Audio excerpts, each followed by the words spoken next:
خوف نہیں رہا سینے میں، اسے پتہ نہیں ہے کہ روزے داروں کے تمام گناہ اللہ معاف فرما دیتا ہے روزے کی وجہ سے۔ روزے کا ثواب اللہ تبارک و تعالیٰ نے اپنے ذمہ لیا ہوا ہے۔ جی، روزے کے برابر کوئی چیز نہیں ہے، روزے کے برابر کوئی چیز نہیں ہے۔ یہ چیز کو ہمیشہ یاد رکھیں، آپ فکر میں اتار لیں۔ اور آپ کو پتہ ہے نا، روزے دار جنت کے دروازے، وہ دروازے جسے اللہ نے باب الریان کہا، اس دروازے سے روزے دار جنت میں داخل ہوں گے۔ ہم کہاں ہیں؟ اس لیے میرے پیاروں، روزہ رکھیں، روزہ کسی حال میں نہیں چھوڑنا۔ اللہ خیر کرے، قیامت کے روز رب کی بارگاہ میں یہ روزے آپ کے لیے سفارش کرے گا، جی جنت میں آپ کو لے جائے گا، اور آپ بہکے ہیں اور آپ ادھر ادھر کی باتیں کر کے بہانے بناتے۔ اس لیے میرے پیاروں، آ جاؤ رب کی بارگاہ میں۔ جی، ایک دن کا روزہ دوزخ کی آگ سے 70 سال دور کر دے گا۔ سنا آپ نے؟ ایک روزہ، ایک روزے دار جو روزہ رکھتا ہے نا، ایک دن کا روزہ دوزخ کے 70 سال آگ کو آپ سے دور کر دے گا۔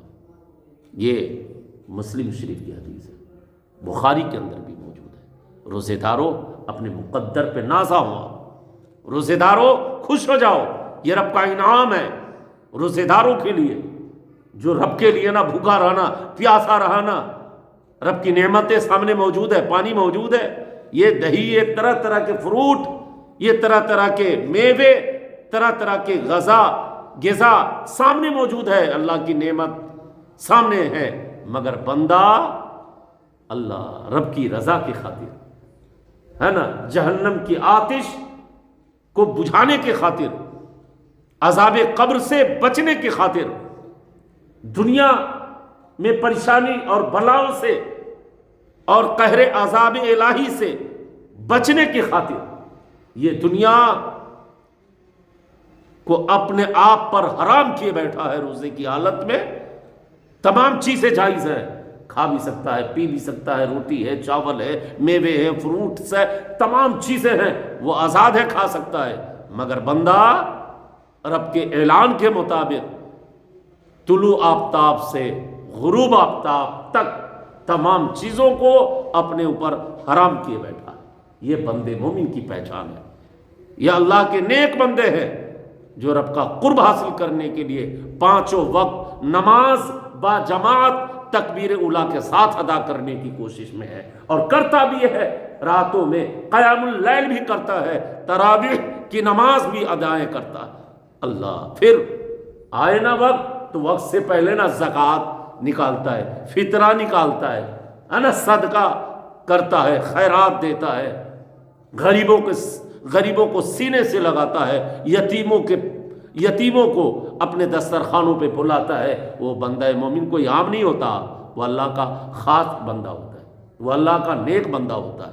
اس لیے میرے پیاروں، نوجوانوں، بہکے ہوئے آ جاؤ دین پر، آ جاؤ شریعت پہ۔ اب تو چند روز باقی ہے، روزے رکھ لو، بہانے نہ بناؤ خدا کے واسطے، اس لیے نیک بنے ہو۔ یہ مقدس مہینہ پھر تو سال کے بعد آنا ہے، 11 مہینے کے بعد آنا ہے، جی گناہوں سے پاک ہو جائے۔ بڑی مبارک ہے وہ شب، وہ دن جس دن آپ عبادت کرتے ہو، آپ روزے رکھتے ہو، آپ کے چہرے سے نورانیت کی جو شعائیں پھوٹتی ہے، آپ کے جسم سے روزے کی حالت میں اللہ بیماری کو شفا میں تبدیل فرماتا ہے۔ آپ کے منہ کی بو جسے کہتے ہیں نا ہم لوگ، بدبو کہتے ہیں نا، اللہ کا فرمان ہے وہ کستوری سے بھی زیادہ خوشبودار ہے، وہ مشک سے بھی زیادہ خوشبودار ہے۔ وہ دنیا کی تمام عطروں میں دنیا کی کیا حیثیت ہے؟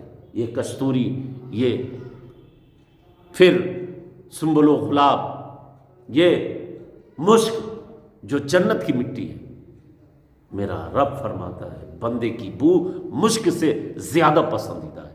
او میری ماں بہنوں، او میرے بھائی، او میرے نوجوانوں، آ جاؤ پلٹ کر رب کی بارگاہ میں. اس دنیا سے جانا ہے نا، ایک نہ ایک دن اس دنیا کو چھوڑے جانا ہے، پھر کیا لے کے جانا. قبر آواز دیتی ہے مچل کر آ جاؤ نمازی، میں تیار ہوں. آ جاؤ قرآن کی تلاوت کرنے والے متقی، او فجر کی نماز میں دوڑنے والے، او وضو کر کے رب کی بارگاہ میں جانے والے، آ جاؤ. بے چین بے قرار رہنے والے عبادت کے لیے، او عبادت گزار بندے رب کی بارگاہ میں، تیرے لیے میں نے آواز بلند کی ہے. رب یہ بندہ جو نیک ہے وہ مجھ کو عطا فرما دے، یہ بندہ جو ہے نا یہ میرے گود میں آ جائے. اللہ نے تیرے آنے سے پہلے میں تو مٹی کا ڈھیر تھا، مجھے جنت کی بہاروں سے سجا دیا گیا، جنت کے پھولوں سے سجا بجا کر تیار کر دیا. میں جنت کے باغوں میں سے ایک باغ بنا دیا گیا ہوں. آ جاؤ نوجوانوں، مبارک ہو تیرا آنا، سو جا دلہن کی طرح، مبارک ہو تیرا آنا، سو جاؤ دلہن کی طرح. یہ منادی، یہ قبر بار بار اعلان کرتا ہے. او میرے نوجوانوں، کہو رب کو راضی کر لو، آ جاؤ میرے اندر. رب کو راضی کیا نا، نمازیں پڑھی نا، روزے رکھے نا، حج و زکات کیے نا، سب نیکی کر لی ہے. تیرے لیے قبر ہی جنت ہے، تیرے لیے قبر ہی انمول دولت بن کر نیکیوں کا خزانہ تیرے ساتھ موجود ہے نا. پھر یہ قبر تیرے لیے جنت کے باغوں میں سے ایک باغ ہے. آ جاؤ میری دہلیز، میری چوکھٹ، میرے گود میں آ جاؤ.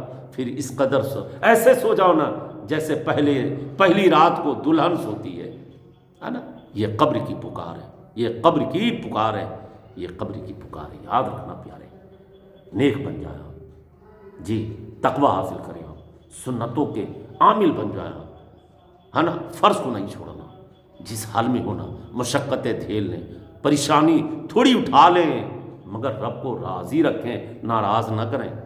اگر رب ناراض ہونا ہے تو پھر یہ دنیا کی تمام پریشانی آپ نہیں جھیل پاؤ گے، مشکلاتوں میں گرتے چلے جاؤ گے، پریشانیوں میں گرفتار ہوتے چلے جاؤ گے. خدا را اللہ کا خوف پیدا کریں، اللہ سے سچی محبت رکھیں، یہی کامیابی کی ضمانت ہے. اس لیے میرے پیارے، اس چیز پہ عمل کرنا ہے نا جس سے ہماری آخرت سنور جائے، دنیا بھی سنور جائے، پھر ہم کامیاب ہو جائیں. چہرے پہ نور سجا لیں، ہے نا. چہرے پہ جب نور آئے نا تو نور رکھ لیں. داڑھی تمام انبیاء کی سنت ہے، تمام نبیوں کی سنت ہے. میرے نبی کی تو محبوب سنت ہے داڑھی رکھنا. رکھیں، اپنے چہرے کو خوبصورت رکھیں. او میری بہنوں، یہ میک اپ سے چہرے خوبصورت نہیں ہوتے. یہ چہرے اصل میں وضو کرنے سے خوبصورتی آتی ہے. چہرے پہ نور کب ہونا؟ جب بندی رب کے لیے سجدے میں سر جھکاتی ہے نا تو اللہ اس بندی کو، اس بندے کے چہرے کو نور سے معمور فرما دیتا ہے. اس لیے میرے پیاروں، ضروری ہے اس وقت دور حاضر میں جہالت بڑھتی جا رہی ہے. جیسے جیسے لوگ دین سے دوری حاصل کر رہے ہیں نا، دین سے دور ہوتے چلے جا رہے ہیں نا، اللہ وہ تباہی میں جا رہے ہیں، پریشانی میں گرفتار ہو رہے ہیں، بلاؤں کے شکار ہو جا رہے ہیں. غربت و مفلسی نے گھر میں ڈیرا ڈال رکھا ہے. تو ان تمام چیزوں سے بچنا ہونا تو پھر سختی سے دین پر عمل کریں، پاکی کے ساتھ زندگی بسر کریں، ہے نا. قرآن کو، قرآن کی تلاوت کو اپنی زندگی کا صبح و شام آغاز بنا لیں. یہ زندگی کی شروعات ہو جائے. یہ شام ہو تو پھر زندگی کی شروعات ہو. صبح ہونا قرآن کی تلاوت، صبح میں سورہ یاسین پڑھا کریں، شام کو سورہ ملک، بعد نماز مغرب سورہ ملک کی تلاوت کریں. یہ مومن کامل کی پہچان ہے، اللہ کا مقرب بندہ بن جائے. اس لیے رب کی رحمت بڑی ہے، رب کی رحمت بڑی ہے. اس لیے جھٹ آپ اپنی گناہوں سے توبہ کر لیں، رب کی بارگاہ میں چھپ جائیں. یہ ہماری اور آپ کی کامیابی ہے کہ ہم اسلام کے اندر ہیں، ہم اسلام کے ماننے والے ہیں، ہم اسلام کے چاہنے والے ہیں. ہم گناہوں سے دور ہو جائیں، ہم بلاؤں سے دور ہو جائیں، مشکلوں سے دور ہو جائیں، پریشانیوں سے دور ہو جائیں. تو اس کی صرف اور صرف ایک وجہ ہے کہ اپنے گھروں سے لے کر کے دروں تک، دروں سے لے کر کے سفر تک اتباع محبوب خدا میں زندگی بسر ہے نا. رسول اکرم صلی اللہ علیہ وسلم کی حسین سنتوں کو اپنی زندگی میں اتاریں، یا کہ وہ عورتیں ہوں یا مرد ہوں، سب کے لیے برابر ہے. دین سب کے لیے برابر ہے، نماز سب کے لیے برابر ہے. آپ بھی قرآن کی تلاوت کریں، آپ کی اہلیہ بھی کریں، آپ کی بیگم بھی کریں، آپ کی بچے بھی کریں. آپ بھی نماز پڑھو، آپ کی بیٹی بھی نماز پڑھے، آپ کی مائیں نماز پڑھیں، آپ کی بہو بیٹیوں نماز کی پابند ہو جائے. اس سے بڑی بات کیا؟ جس گھر میں ماں نماز پڑھے، بیٹیاں نماز پڑھے، بیٹے نماز پڑھے، بہو نماز پڑھے، وہ گھر میں تو رحمت کے فرشتوں کی ڈیوٹی لگ جایا کرتی ہے. وہ گھر میں کبھی بے برکتی نہیں ہوتی، اس گھر میں بلائیں نہیں آتی، اس گھر میں کبھی شیطان داخل نہیں ہوتا. جس گھر کے اندر قرآن کی تلاوت ہو، جس گھر کے اندر لوگ سنتوں کا اہتمام کرے، نوافل کی کثرت ہونا، اس گھر میں بلائیں نہیں، بیماری نہیں، مصیبت نہیں. یہ تمام کو اللہ رب العزت اس گھر سے دور فرما دیتا ہے. اس لیے میرے پیار خدا کے واسطے دینداری پیدا کریں، اپنے اندر دین لائے نا، تو پھر انشاءاللہ عزیز آپ دونوں جہان کی نعمتوں سے اسی دنیا میں سرفراز کر دیے جاؤ گے. جی آپ جنتی بھی ہو جاؤ گے، آپ رسول صلی اللہ علیہ وسلم کے مقبول بندوں میں شمار ہوتے ہوئے نظر آؤ گے، محبوب خدا کے محبوب بن جاؤ گے. تو پھر محبوب خدا کے جو محبوب ہونا، پھر رب کے بھی محبوب ہو جاؤ. پھر رب تبارک و تعالیٰ ایسے بندوں سے محبت فرماتا ہے اور اپنے فرشتوں میں اعلان فرماتا ہے، یہ بندہ دو عالم سے خفا میرے لیے، یہ بندہ دو عالم سے خفا میرے لیے. اس لیے میرے ان باتوں کو یاد رکھنا ہے کہ قبر میں صرف اور صرف آپ کے اعمال آپ کے ہوں گے، آپ کا اعمال آپ کے کام آئیں گے، اور کوئی آپ کے قبر پر جا کے واپس آ جائیں گے، منٹ 2 منٹ 5 10 منٹ آدھا گھنٹہ 1 گھنٹہ، اس کے بعد قبر پہ واپس ہو جائیں گے، مٹیاں ڈال دیں گے، منو بھر مٹی کے نیچے آپ ہوں گے. سب کی آواز آپ سنیں گے، آپ سب کو دیکھ رہے ہوں گے، مگر آپ کو کوئی نہیں دیکھے گا، آپ مٹی تلے ہوں گے. آپ کی آواز نہیں سن سکتا کوئی، آپ کی مدد نہیں کر سکتا کوئی. اسی لیے آپ اعمال کی فکر کریں. یہ حسین عبادت، یہ جوانی کی حسین اور خوبصورت عبادت سے غافل نہ ہو. لڑکی ہو یا لڑکا ہو، بالغ ہونے کے بعد آپ پہ سارے فرائض نافذ ہیں، شریعت کا حکم ہے، تو اس حکم پر اپنی زندگی کو گزاریں، آپ کامیاب ہو جائیں گے، تاکہ آپ کی دنیا اور آخرت دونوں کامیاب ہو جائے. یہی اصل